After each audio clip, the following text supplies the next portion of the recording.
প্রিয় শিক্ষার্থীবৃন্দু, আসসালামু আলাইকুম। আশা করি সকলে অনেক বেশি ভালো আছেন। ইপিএস টপিক টেক্সট বুক নতুন বইটি নিয়ে আজকে আমরা সংক্ষেপে আলোচনা করব। এই বইটিতে কি কি পার্থক্য আছে এবং মিল অমিলের বিষয়বস্তুগুলাই কি, এই বিষয় নিয়ে আজকে আমরা আলোচনা করব।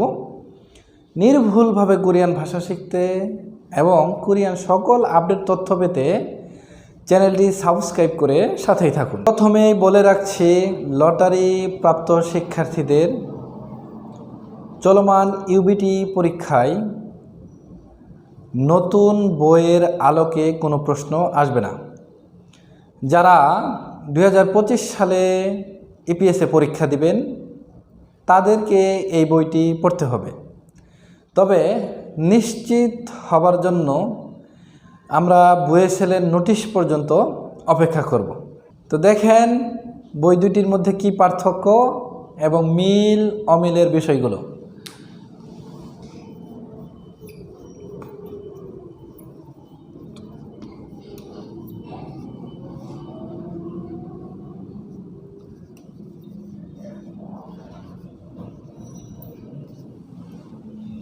পুরাতন বই এবং নতুন বই। পুরাতন বইয়ে অধ্যায় ছিল 60টি, নতুন বইয়েও 60 অধ্যায়। এখানে যে বিষয়টা ভিন্নতা সেটা হচ্ছে পুরাতন বইয়ে মূল পড়া 6 অধ্যায় থেকে শুরু হইতো, 6 থেকে 60। নতুন বইয়ে মূল পড়া 1 থেকে 60 অধ্যায়। পুরাতন বইয়ে 6 থেকে মূল পড়া শুরু হতো এবং নতুন বইয়ে 1 থেকে মূল পড়া শুরু হবে। আচ্ছা, তাহলে এখানে 6 থেকে 60, এখানে অধ্যায় ছিল 55টি, আর নতুন বইয়ে আমাদেরকে 60টি অধ্যায়ই পড়তে হবে।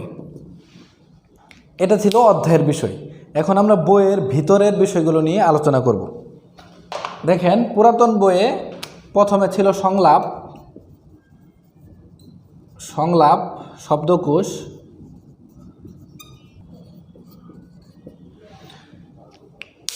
এই ধারাবাহিকতা ছিল পুরাতন বইয়ে।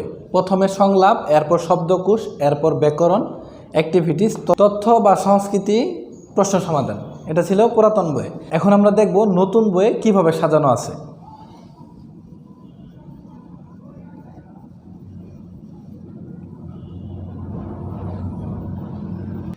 পুরাতন বইয়ে প্রথমে সংলাপ, তারপর শব্দকোষ, তারপর ব্যাকরণ, তারপর অ্যাক্টিভিটিস, তারপর তথ্য সংস্কৃতি, এরপর প্রশ্ন সমাধান। এটা ছিল পুরাতন বইয়ে। নতুন বইয়ে প্রথমেই শব্দকোষ, তারপর ব্যাকরণ, তারপর সংলাপ, সংলাপের পর বাচ্চিমের নিয়ম। এখানে অ্যাক্টিভিটিস পুরাতন বইয়ে ছিল, নতুন বইয়ে থাকবে না।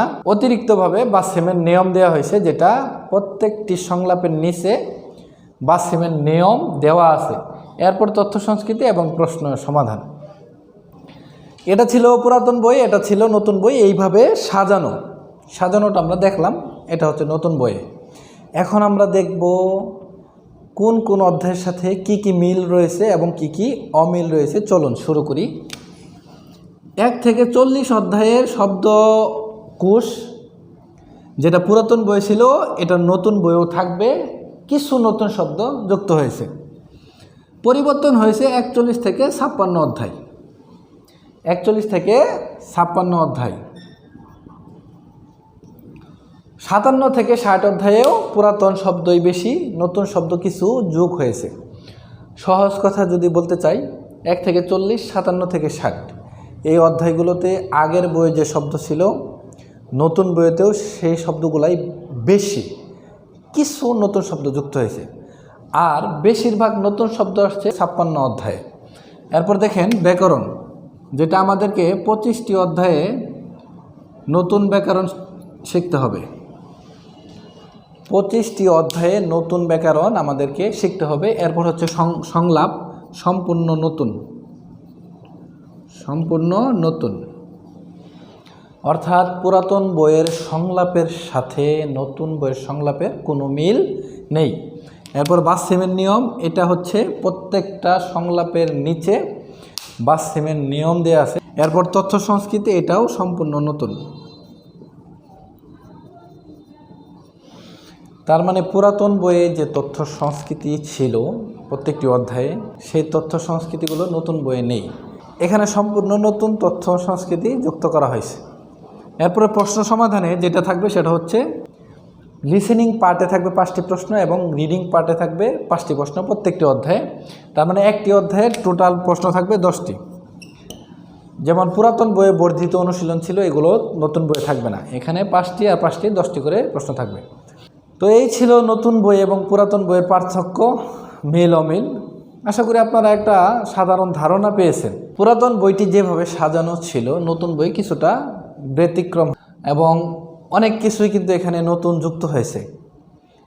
শব্দকোষে যুক্ত হয়েছে, এরপর আপনার ব্যাকরণ 25টি অধ্যায়ে নতুন, সংলাপ, তথ্য সংস্কৃতি সব কিছুই নতুন। সব কিছু বিবেচনা করে বললে নতুন বইয়ে 50%-এর বেশি পড়া যুক্ত হবে, যেটা আপনাদেরকে পড়তে হবে। খুব শীঘ্রই প্রত্যেকটি অধ্যায়ের ক্লাস আপনারা এই চ্যানেলটিতে পেয়ে যাবেন ইনশাল্লাহ। পাশাপাশি যারা আমাদের সাথে ফেসবুকে যুক্ত হতে চান, সহজ একাডেমি বিডি ইউটিউবে যে স্পেলিং, যে বানানটা লেখা, সেটা লিখে সার্চ করলে আমাদের পেজ পাবেন। আমার সাথে ফেসবুকে যুক্ত হইতে চাইলে ইংরেজিতে সার্চ করবেন দিনাজ সহজ একাডেমি, সংক্ষেপে লিখে বিডি লিখে সার্চ করলেই পাবেন।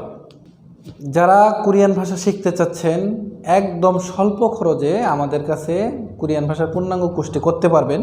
যারা আমাদের অনলাইন এবং অফলাইন ব্যাচে ভর্তি হতে চান বা ক্লাস করতে চান, তারা যোগাযোগ করতে পারেন। আমরা সবাইকে সুযোগ দেব ইনশাল্লাহ।